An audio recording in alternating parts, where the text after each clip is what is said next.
Here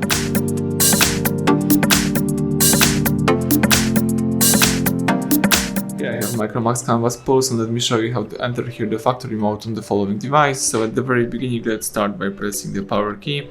Let's choose power off and wait until your device will be completely switched off. Then let's use together this combination of keys, power key and volume down. Let's hold on together those two keys, power key and volume up, power key and volume down, Keep holding those two keys, volume down and power key, and let's release them as soon as MICROMAX logo pops up on the screen. Now you have to wait until the factory mode pops up. Alright, the factory mode just pops up. Here you can navigate by using both volume keys and confirm options by pressing power key.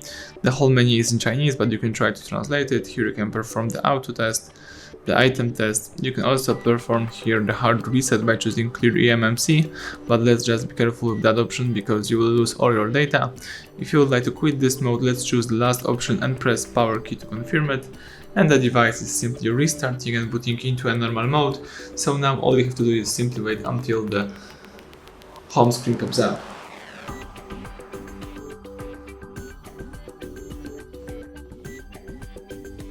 Alright, so everything went well. Thank you for watching. Please subscribe our channel, leave thumbs up under the video.